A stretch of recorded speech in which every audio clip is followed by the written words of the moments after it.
The door was open to the bedroom quite wide. When I went to close the door, it slammed.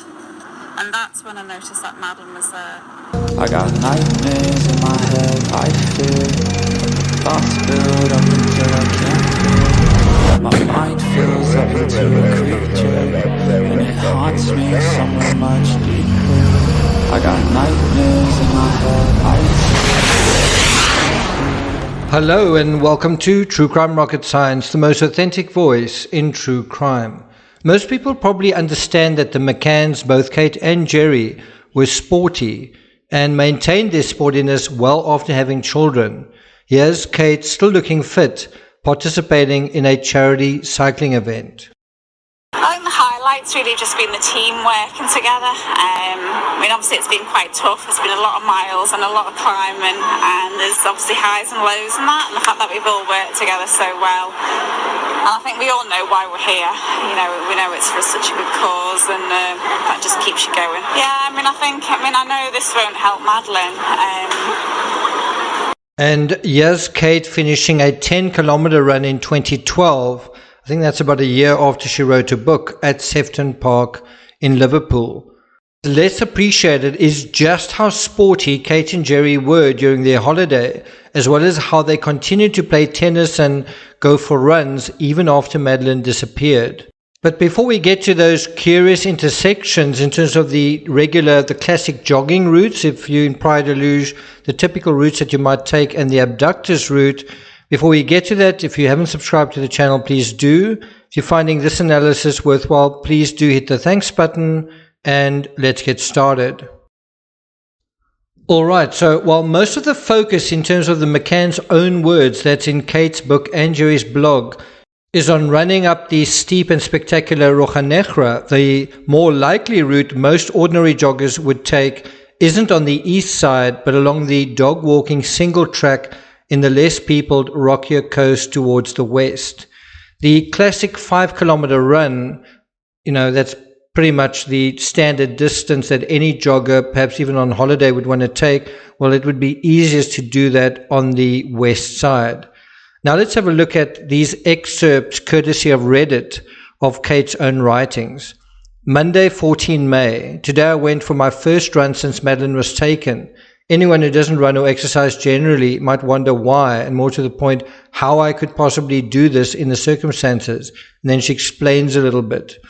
At the end of that paragraph, she says, that first weekend I'd felt a burning desire to run up the Roja, and Jerry and I would in fact do so many times over the next few months. Now, if anything, that is going to draw the attention of people, curious about this case to the Roja, and I wouldn't be surprised if that was intentional.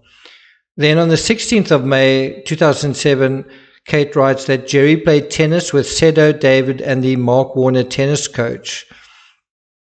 Just a little bit of a sense of the fitness that forms part of the narrative of the McCanns, an integral part. Then 20th of May 2007, Kate is a keen runner, and in the last few days has tried to tackle a run in the daily routine. So literally on the 20th of May, Kate is running kind of every day. Yesterday at 7 a.m. we ran to the monument at the top of the steep cliff overlooking Praia da Luz. That again is the Roja. We reached it in 19 minutes. 27 May 2007, strange day after all the activity during the week, Kate and I started off with an early morning run to the top of the nearby cliffs. This is yet another reference to the Roja. 17 June 2007, Kate and I managed an early morning run before church. Now, when I visited Praia da Luz in 2019, I didn't go jogging. Instead, I headed up to the Roja as the McCanns often did. In fact, the well-known picture of them running together is taken from an early section where the road inclines towards the monument. But this year, in Praia da Luz, I did both. I went to the Roja and also went to the west side in terms of running on the west side, and I made a startling discovery when I went jogging. Before we get to that, I want to highlight Jerry's running achievements At the age of 17, Jerry was the fastest runner in Scotland in the 800 meters in his age group. So Jerry's not just an ordinary Joe Smo running around. He's quite a atypically fit fellow and pretty fast over short distances, Kate McCann as well.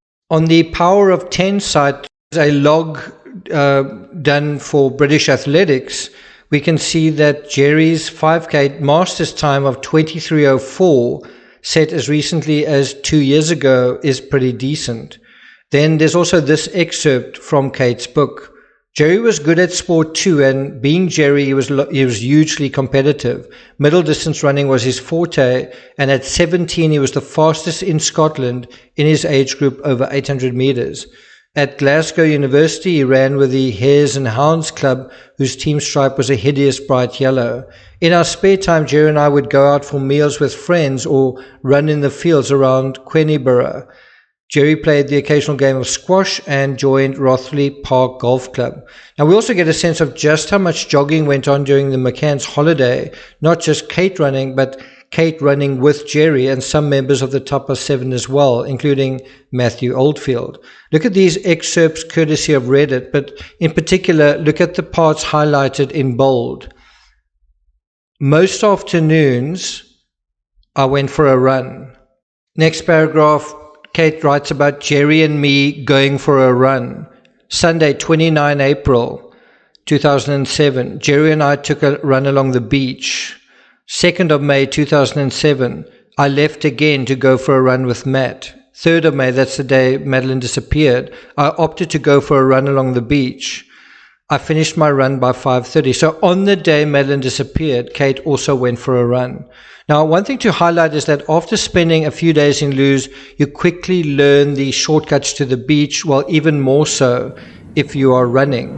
This is important because the longer way to the beach always involves hiking up tiresome and tedious uphills that are unnecessary, and the quicker routes, the shortcuts, remove these unnecessary slogs, and the more one can do that, the better. As it happens, the Abductor's route via the Smithman siding is also intuitively the best and shortest route one would take from the Ocean Club to the west side.